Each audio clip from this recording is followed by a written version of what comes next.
যে দেখতে পাচ্ছেন দুর্যোগপূর্ণ আবহাওয়া। এই যে মাঠটা আপনারা পিছনে দেখেন, মাঠে কিন্তু ফসল নেই। আবহাওয়া আগে থেকে যখন আবহাওয়া অধিদপ্তর বলছিল যে ঘূর্ণিঝড় হবে, তখনই কিন্তু যারা কৃষক তারা কিন্তু তাদের ধানগুলো কেটে কিন্তু ঘরে তুলছে।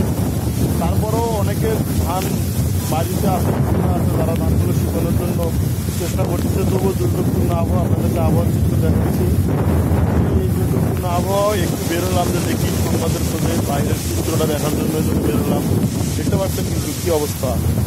আসলে আমরা এখানে এই গাইবান্ধার মতো শহরে আমরা এখানে যে বাতাস উপলব্ধি করছি, তাহলে আসলে যে ঝুঁকিপূর্ণ এলাকা যেখানে এই ঘূর্ণিঝড়টি হয়েছে, তাহলে সেখানে কী পরিমাণ বাতাস হয়েছে সেটা আসলে এখান থেকে আমরা কিন্তু একটু হলে অনুভব করতে পারছি। ভিডিওটি দেখবেন, ভালো লাগলে সাথে থাকবেন। আর নিত্য নতুন ভিডিও পেতে অবশ্যই ফলো এবং সাবস্ক্রাইব করে আমাদের সাথে থাকবেন।